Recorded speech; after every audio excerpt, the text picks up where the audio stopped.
What's up, awesome YouTubers? Ryan1988 or Justin back here to do a video for you all. I hope you are all doing well out there. And today I thought I would do a review on one of my favorite John Carpenter movies, and in my opinion, his scariest movie. And that film is Prince of Darkness. So I kind of want to do a little bit of a retrospective and review on this film. And I'm doing this because yesterday was John Carpenter's 78th birthday. So happy birthday to John Carpenter, or happy belated birthday now. And the movie I decided to watch last night was Prince of Darkness. Now, Prince of Darkness is in my top 5 favorite films from John Carpenter. It ranks number 5 being In the Mouth of Madness, number 4 being Prince of Darkness, number 3 being The Fog, number 2, The Thing, and number 1 being the original Halloween. This, however, is the film that scares me the most of Carpenter's movies.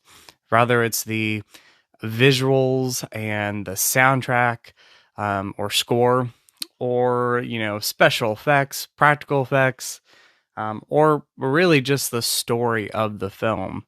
It surrounds a group of scientists and college students going to this abandoned church where they are assigned to examine this green goo kind of tomb, or, I don't know what you would call it, but it's this like green goo in this, container. And you find out that that container contains the son of the devil, the Prince of Darkness. And it, has said that when the devil was cast down to hell, he had his son and he buried his son in this container.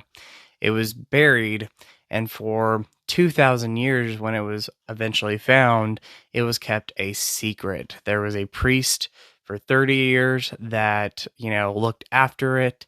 The church was abandoned. He was the only one that lived there. And once he passed, you had Donald Pleasant's character, a priest in the movie, come across it. And that is why he brought scientists and college students to examine this. And it is one of those containers that only opens from the inside, and it eventually opens, possessing and turning these group of people into demon-like possessed zombie people. And one by one, this group is picked off, and at the end of the movie, is the devil brought back to Earth, or is it closed for good once again? I don't want to spoil anything if you've never seen this movie. I feel like it is one of Carpenter's most underrated films. It does have a fan base, but when you talk about Carpenter movies, this is not one that's brought up a lot. It has always scared me. I remember seeing this movie on Sci-Fi, and there were just some visuals in the movie that are terrifying. The makeup, the practical makeup is terrifying. The way some of these characters, once they're possessed or turned into these zombie-like people, they're terrifying. Of course, you have that atmosphere that John Carpenter, is really good at bringing, especially in his 70s, 80s, and 90s movies. And then you have that soundtrack. It's an iconic soundtrack, terrifying soundtrack. And then, of course, the ending of the movie, which, again, I won't spoil too much, but the ending is terrifying. It's creepy. It's eerie. It gets under your skin. And I just absolutely love this movie. Rewatching it last night, it still freaks me out. It creeps me out. Mainly the story is what scares you about something like this container that contains the devil's, buried son, who comes back to Earth and wants to bring the devil back to Earth. That is scary stuff. And, the movie takes place in 1988, 1987, 1988. and there are images throughout the film. There's a dream that all these characters have that slowly you realize takes place in 1999. And 1999 was one of those years that I remember being a little bit terrified with, just because as a kid, I was always told that in 2000 the world was going to end. There was always that going around, and that freaked me out.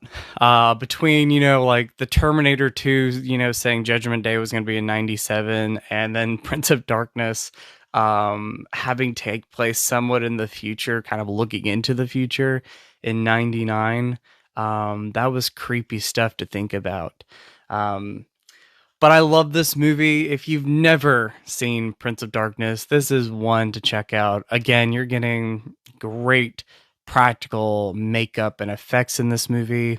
You're getting a eerie atmosphere, an eerie setting. The church is abandoned, like I said. It's not an active church anymore, but these scientists and college students are there to examine what exactly this tomb is, pretty much. And so the atmosphere in this setting is creepy. The makeup is creepy. This is just Carpenter's most terrifying movie. It's not his best movie. It's one of my personal favorites, but it is definitely his scariest movie. So please check out Prince of Darkness if you've never seen it. Appearance by Alice Cooper's in this movie. He plays one of the homeless people that are keeping guard of this church and like keeping these, group of people inside the church. And if they leave, the homeless people will kill them. He is the leader of this group of homeless people, and he is scary in this movie.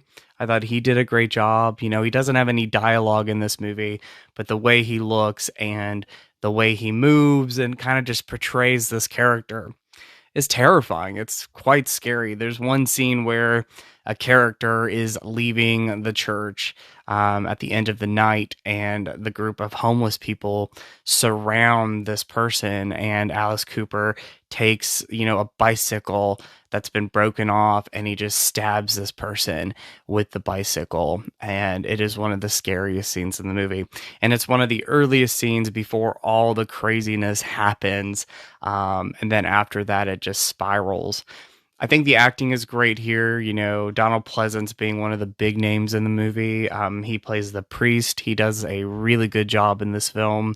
Outside of, the Donald Pleasance role and other films, I just think he was a talented actor. And then the group of people that we have in this, familiar faces from other John Carpenter movies, and then new faces that came into this. Lisa Blunt, I believe her name is. She passed away, but she was also in Dead and Buried. She does a great job in this. The main guy, I believe the character's name is Brian. I can't remember the actor's name, but he does a great job. This was the only time that he worked with John Carpenter, and I'm not sure if he had a long career, maybe a short career, but he does a great job in the film. So I highly recommend Prince of Darkness. Check it out. It's amazing. I love this movie so much. Again, it ranks in the top 5 favorite John Carpenter movies for me. And that is going to be my review and look back at Prince of Darkness. It was a film that I saw for the first time on Sci-Fi. It terrified me. And all these years later, decades later, this movie still terrifies me. I think about this movie when I finish it. There are just scenes in this movie that will stay in your head. And again, I don't want to give too much away if you've never seen it, because this is one of those Carpenter movies that I don't think a lot of people talk about too much, or they might not have seen. So if you're diving into the horror movie genre, if you're diving into Carpenter and this is a movie you haven't watched yet, go into the movie not really knowing anything about it, and you might be scared or creeped out like I am with the film. So anyway, I hope you're all doing well. As always, you're all awesome, you all rock. In with a positive, out with a negative, and I'll talk to you later. And much love. Bye.